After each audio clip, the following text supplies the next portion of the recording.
Good afternoon. Good afternoon. Thank you for coming. So, as I understood it, or as I've seen in the new web environment, two things. The new website is like extremely photo dependent, and I don't know how much experience you all might really have with photography. So I thought that I would do this kind of really super basic presentation about like some really simple stuff. I guess you've probably seen the handout. My background is in photography. I got my MFA in photography from SCAD last year. I was a stringer for the Savannah Morning News.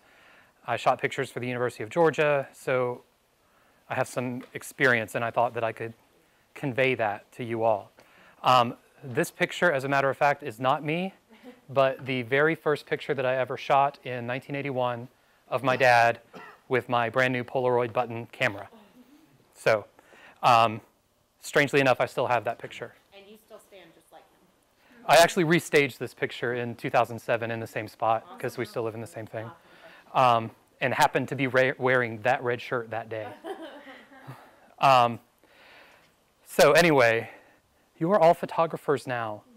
I know that that might not have been the first thing that you thought, but I mean, effectively everyone in the world is a photographer now because we're all carrying cameras around 24, every time we leave the house. And so these are just some real basic tips, and I'm going to talk about each one, but this is essentially what is on this handout here. And forgive me, I'm vain, and so I put pictures of my family and all in here, because these are actually the pictures that I'm taking now. These are like my casual snapshots, and I don't think anybody really expects y'all to be world press photographers, but this is kind of the sort of results that you can get casually snapshotting, and I think they're kind of good. So the rule of thirds it's this really simple rule of thumb, and it's a way to think about how you make your pictures. Essentially, think of everything in a tic-tac grid, where these four corners, the intersections, are kind of going to be where you want to make your focal point. So in this case, you've got her face and then the shark, and they kind of like play on each other. And this is just us out fishing one day and me going click, and it kind of worked out that way. But it's sort of, this is an easy way to think about, don't put somebody, way over to the side. Don't put somebody, typically you don't do it in the middle, but there's some really beautiful stuff that has a person directly in the middle. When you're talking about symmetry and patterns and things like that you can look for to kind of make this work out just a little more pleasing to the eye. Another thing to think about too is filling the frame. Sometimes when you're trying to take a picture, you want to get everything in. You're like, oh, back up, back up, back up, back up, back up. So then what you end up with is this tiny little person, or whatever it is you want to take a picture of, with all this other stuff that you don't care about. So kind of think about filling the frame with what you want a picture of, because unless you're shooting like a landscape or something, there's really one thing in the image that you want, whether it's somebody's face or something that they're holding, some object. Think about that thing and don't worry about everything else. The rest is just noise. So symmetry and patterns kind of work out well. This is from the Valentine's thing at the High last week. I'm also really into Instagram now, if y'all know what that is. I'll mention apps later on, but when you get something that is like beautiful like this, that's a good photo. It's just, you could cut that in half and it's the same on either side. It has that kind of, one of the things I like is there's like a heart shape in between their heads. I was in art school for a long, long time, so I see things that might not actually be there. But so that's kind of, it leads your eye around the picture. And that's kind of what you're trying to do, is to, you all tell audio stories. This is a visual story in one frame. And that's kind of what we're trying to say, because, I think you could write a story out of some of these pictures. If you can like pull a narrative out of a photo, then it's a pretty good photo. Be aware of where the light is coming from. In this case, obviously it's where the light's coming from, but that's like a super bright, harsh side light that lends some drama to this. It's obviously taken at night with my camera phone, so you could see where the camera phone starts to break down. How many of you are going to use camera phones? Many. So your camera phone also has limitations, and that's you kind of do have to think about that. The only reason this picture worked out is because that light is so bright. One of the things that's always surprising to me is that we're in the 21st century. We have these magic cameras that can like zoom in on license plates from space. If you don't have a lot of light, it will not work. We're still like completely dependent on super duper lighting, and I think that's great. Interesting. I know that light from behind is a bad thing generally, right? Is there, so say somebody's out doing a story or we're out and we've interviewed Jim off the street, and it's a regular day outside. I mean, is there a particular like a rule? Is it better to have the light coming in from one side, to have the light be behind the photographer? Right. What's the optimum setup? So on here, I kind of mentioned light from the front. If I'm taking a picture of you all, and the light is like directly behind me, your face is going to flatten out. Everything is going to get really flat in the image because you're shooting directly on. So you've flattened all of these facial features that we have. Because, there's like the brow and the eyes and the nose that all sticks out. If I put a harsh light on my face right there, everything's going to be flat. So don't put the sun here, but put it like over here, over your shoulder. That then will lend some, contour to the image. So you'll get some this way, and then direct side light is going to give you a lot more drama because I'm going to get like a long shadow on my nose, which is not very flattering all the time. If you do this, try to think about, it's really easy when you're in the moment to just start snapping away, and we can do that now, and we should. But when you do, look at the shadows. Don't just look at what you're taking a picture of. Look at where the shadows are. Because sometimes we'll take a picture and then it'll come out and we'll say, oh no, that one shadow fell right across the face that I was after. Think about when you're taking something with maybe a light here on somebody's face, which then would be behind the photographer's shoulder. Let it touch the other cheek of the person. Don't put if you put half of a face in shadow, you're going to end up with like some kind of drama, two-faced villain type photo. Where, if you can let it touch this side, you're going to get a lot, it's going to look nicer. Did I do that? Yeah. So you can see like it's just touching her cheek on the other side. Just a touch. But it's enough that like that whole half of her face isn't in shadow. And that's, yeah. Open shade typically gives the most consistent results, and what I mean by that is like a day where there are shadows, but they're not very well defined, they're kind of fuzzy. Today is a little dark. Today would be a little flat light-wise. But when you're walking around like on a clear blue day in the summertime, look at how sharp all of the shadows are. I mean, it's bright light and dark shadow, where if it's like an overcast day, it's going to be this kind of, you're going to have a nice full sort of spectrum of shadows that will go from like a highlight to a dark from one side to the next.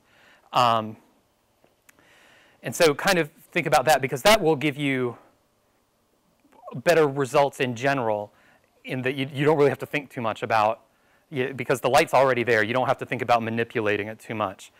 If you shoot from behind, you're going to get a silhouette. Like sun flare is really kind of trendy now. So, I mean, it kind of looks cool sometimes if you do it right. But a lot of times it'll just be like, here is my family at the beach.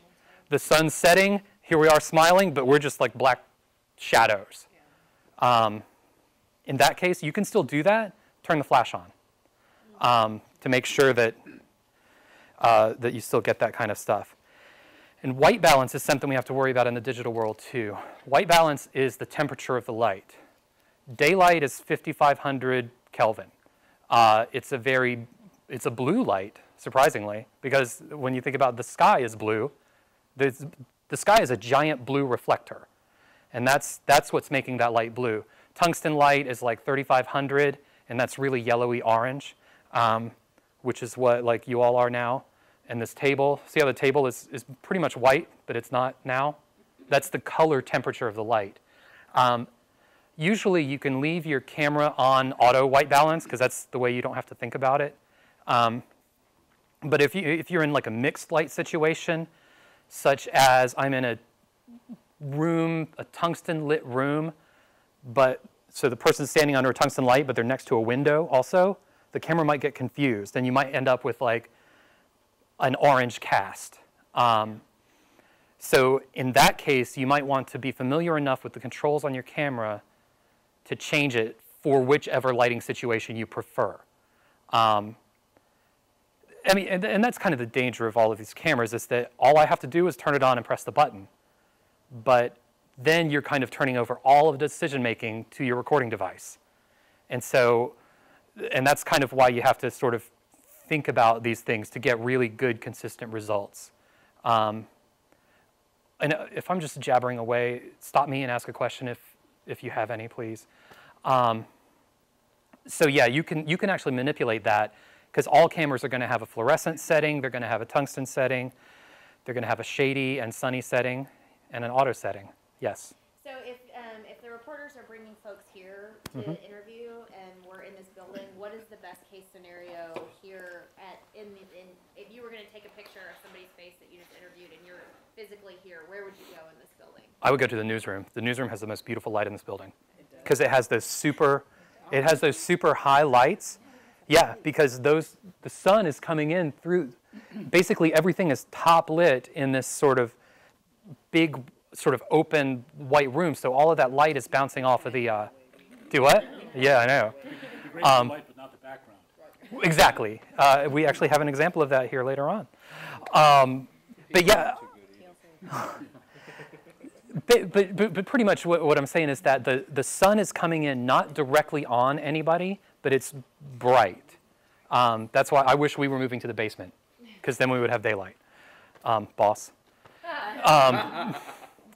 So, you know, and that kind of, it's full of light. It's a room that's full of light. And that's why artist studios have either skylights or high wall window lights, so that light can come in and fill up the space without being directly in anybody's face. Holding it. This is really, really important.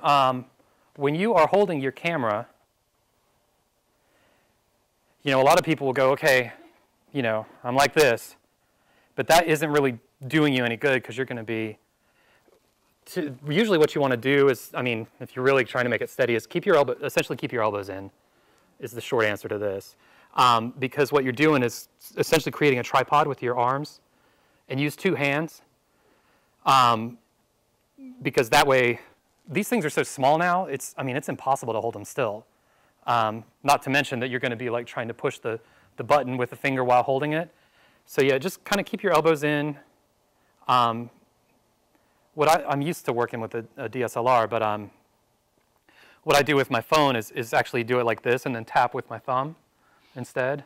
On these PowerShots or Coolpix, you know, you're going to use your index finger anyway. But yeah, essentially keep your elbows in.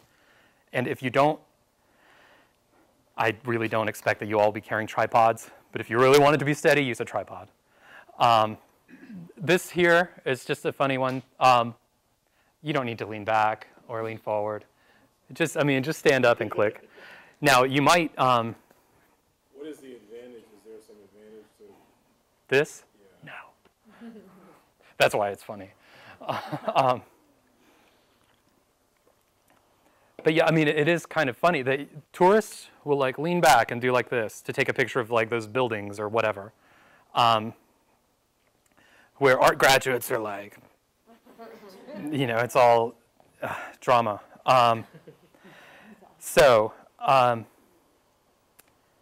Then camera controls.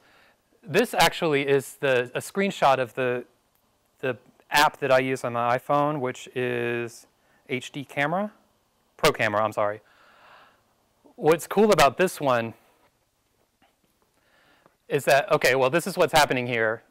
Some of you are using iPhones. I'll tell you what's happening on this one.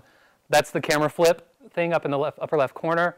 This is white balance. It's set on auto right now. That is really easy to touch.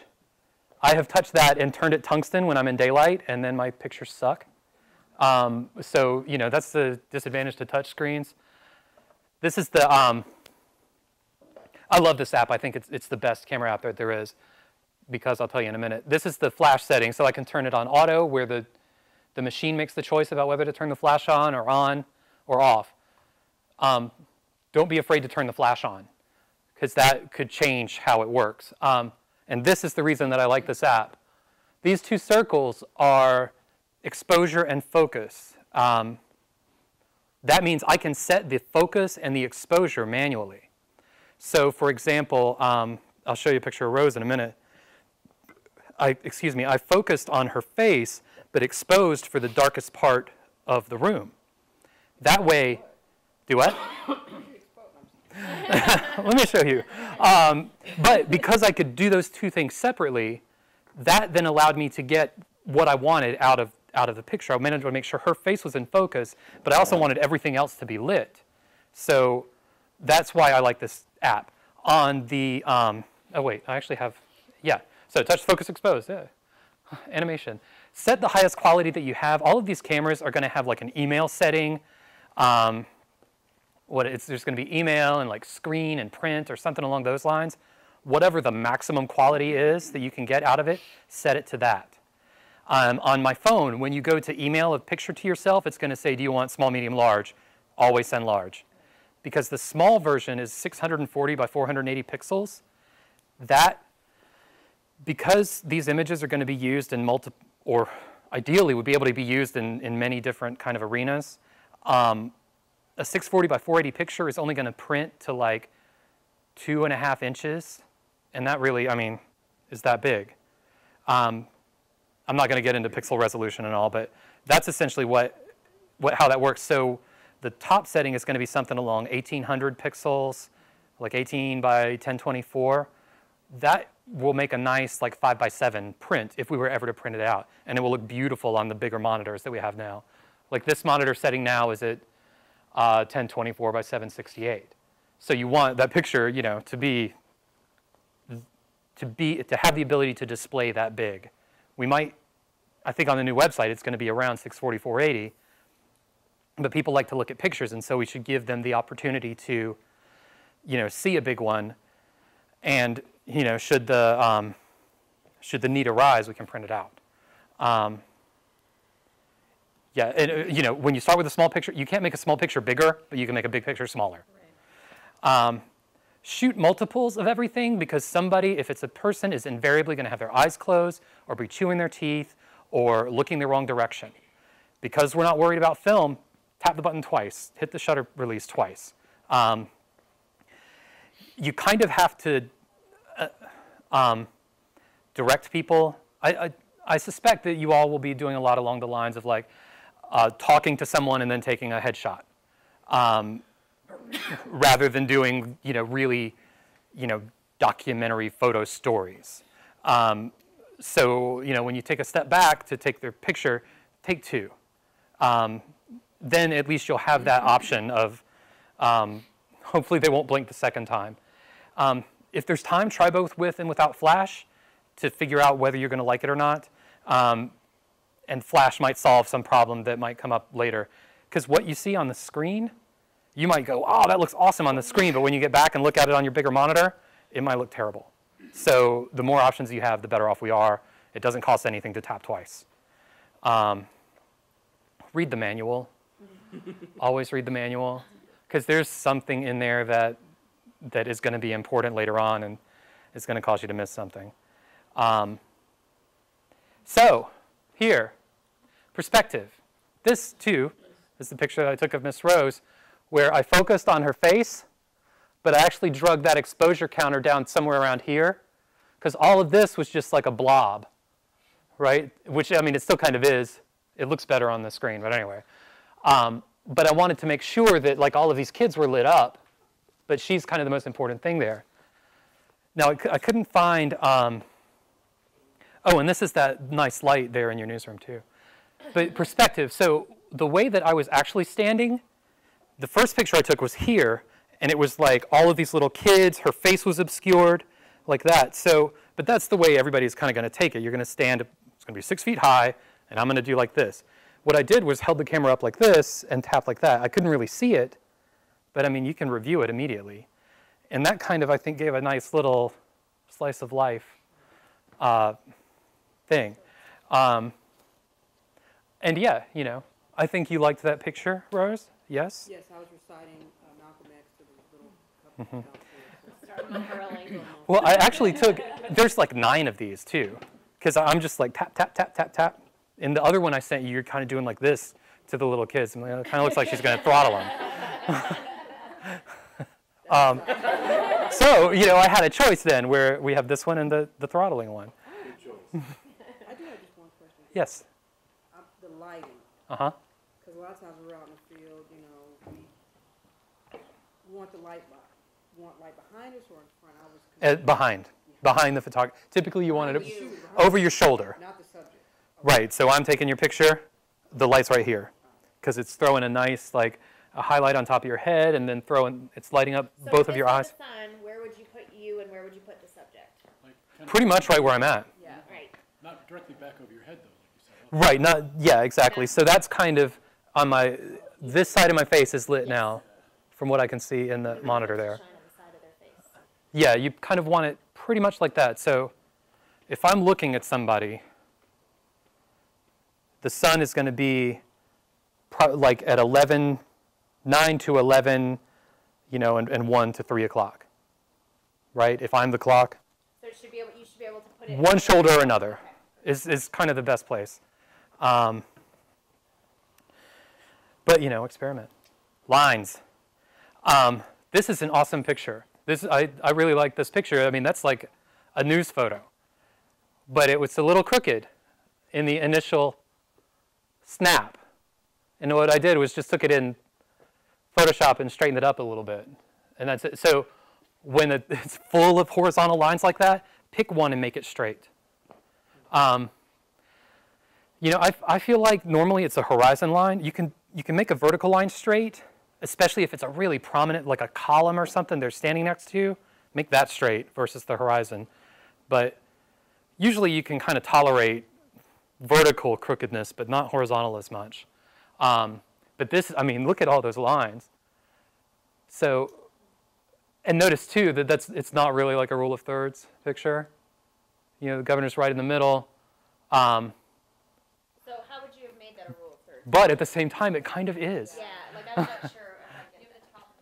So his face is kind of in that second quadrant, you know, on that second line going down or vertically, right? And then we have,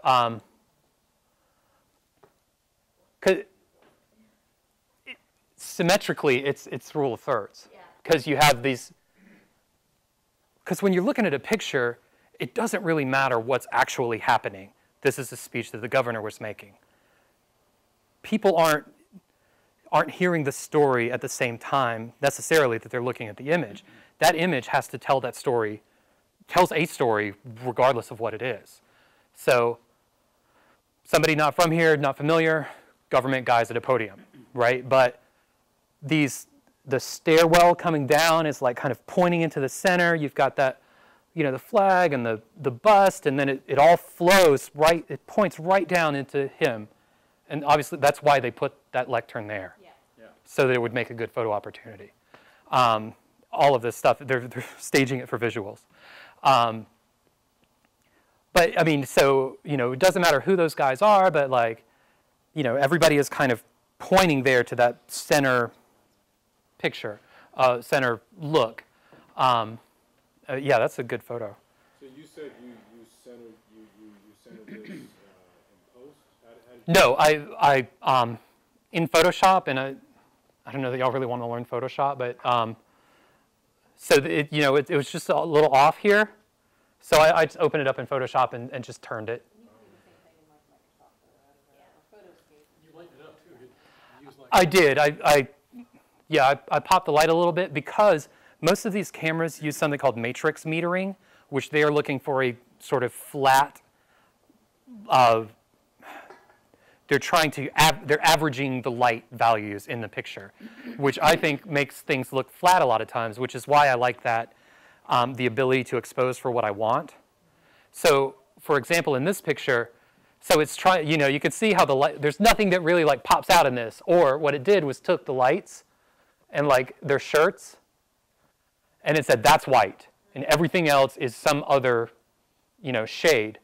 So we really don't care how white their shirts are, right? We want to see their faces. So you can let those highlights go. I did it in the rose picture. Like all of this stuff that just blows out here, I didn't care about any of that. That wasn't what I was taking a picture of. I wanted to see all of this right here, but because of the way the light falls in there and the cubicle walls, that was all kind of in shadow. So that's why I touched something back here to bring that out. Where in the other one, you can see all of that stuff up there, but who cares about the plant? So Jason, should we, on my phone, I don't have the grid and HDR on, should I have it on? Do not use HDR. Okay. Yes. Just mark that off your list now. Turn the grid on? I would turn the grid on because it helps you find that horizon line, and it also on mine, there's my rule of thirds right there. Everything is already divided for me. And that's just a rule of thumb also. So yeah, try to think about finding just pick a line and make it straight. And then obviously shoot more. Yes. Some of this works really well for what I do, but I don't think I'm the only one with some of these issues of Charles and Rose certainly run into them too, and perhaps Christian even, to some degree. Most of what I do is running and gunning. Sure. I don't take that, if I interview somebody, it's often on the phone, so I have to find a picture of them on the web. I can't take them in the newsroom and pose them. My shots are Scrum chasing Rick Santorum, or something in the Capitol where they didn't have it lit like that. Right. And everything is orange, and I'm working with a camera that doesn't, the cool pics zoom better than the old ones that we had, but often you have to zoom, and you've got the delay. Mm-hmm. So your money shot, you're trying to anticipate when, the Democratic and Republican leaders are going to shake hands for the first time in 10 years. And you want that shot, and you're going to have to anticipate it. It's really tough. And you're not going to be with your elbows in the right place. There's a whole bunch of issues when you're shooting the way that a lot of us do. This is hugely helpful, but a lot of I do shoot multiples. The other thing that I do, if I can, is shoot wide, medium, tight, because you never know when one of those is going to work better than another.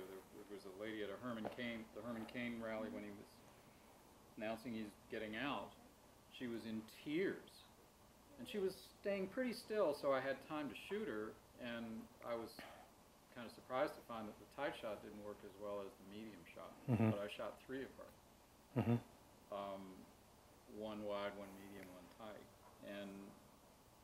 But you don't often have time for that. I'm just wondering how you can address some of the equipment challenges that we have, and you throw those in with some of the lighting situations we're in, and it's yeah, and I don't think anybody is expecting you all to become full-on, photojournalists, because, that's not, I think that with our new obligation to be able to have something visual on the web and I'm hoping that this will help. I don't think that there's going to be, this is great. That's going to be complicated. I think that what I was trying to do here was to just give some basic stuff to increase the chances that I don't think you all should really have to change how you do your job. But hopefully this can help as we do those run and gun type of things. And yeah, I'm happy to help individually with anything.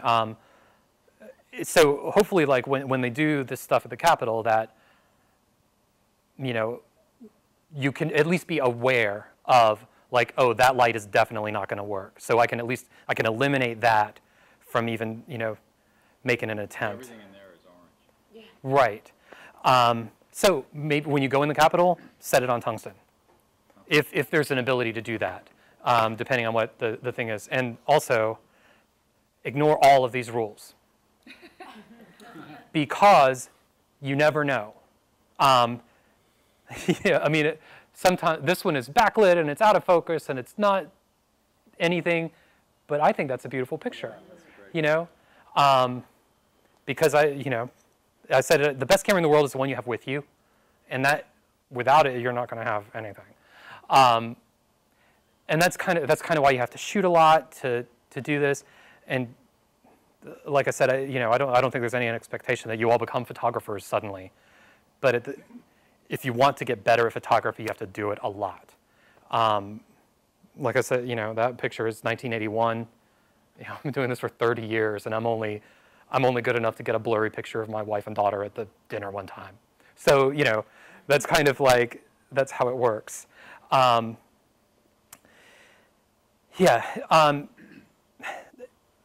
There are going to be extenuating circumstances regardless, and everything is about, I don't know, you do the best you can in the moment. Right, and I think the other thing for us is if there's 10 options for us to go through, if there's 10 photos, it's better than just having one poor one. And the NPR Digital Services did a webinar and specifically about if you're going to pull images from the site, from different websites. So if you interviewed somebody and you don't have their picture and you're just going to pull it, Creative Commons is sort of the best resource to go to get photos. It brings together Flickr accounts, it brings together Google Images, and they're license free. So you can use them without having to get particular permission, or if there is a certain sort of permission, it'll tell you how to do it. So even just a quick 10-minute peruse on Creative Commons will give you a plethora of better images than what you're going to go by going to the municipal's website and pulling representatives show and shows. You might actually be able to get a nice quality image of this individual that's in that Creative Commons space, and that's actually what NPR is encouraging their reporters and all of the folks who are using their platforms to do. So if you are in that situation where you're like, pull this from a website, Creative Commons should be your first step. Yeah, that's and having seen some of the municipal websites, all of their photography is terrible. None of it is optimized for the web. All of it is going to reproduce at like 2 inches. Yeah, Creative Commons. I think it's creativecommons.org. And there are different levels of attribution that people ask for. There's like a single attribution, so you just have, essentially you have to say who took the picture, and you can more or less use it freely. But there are different levels of Creative Commons licensing. Did you have a question? Yeah, one of the challenges that I have is the shot that you want is also the audio that you want. Yeah. And so there's an issue for me of coordination. You got your recorder, your microphone, and the camera. Yeah. And I don't know if you tackled that, and if you got any recommendations.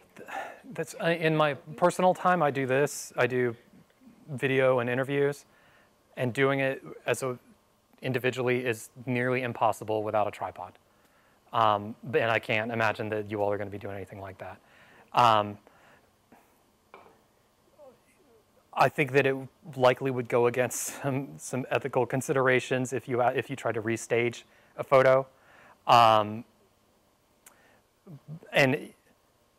yeah, Well, you can. your subject's going to be gone. I mean, if you're Yeah, right. If you're chasing Rick Santorum, you're in a mob of people. You can barely hold the recorder and your microphone. You may have the microphone up like this, and you're trying to ask him a question, and he's running away from you, and you're not going to get that shot.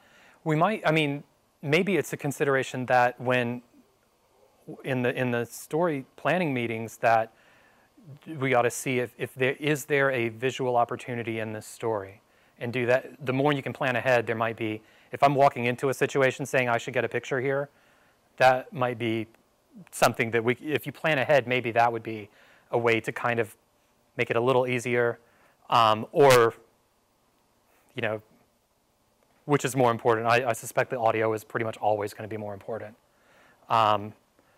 Because there are stock, I mean, there is a picture of Rick Santorum out there in the Oh, world. yeah, and you might get one from his speech, but it won't Yeah. be Yeah. the one where he runs into the heckler because you're Right, recording the sure. heckler.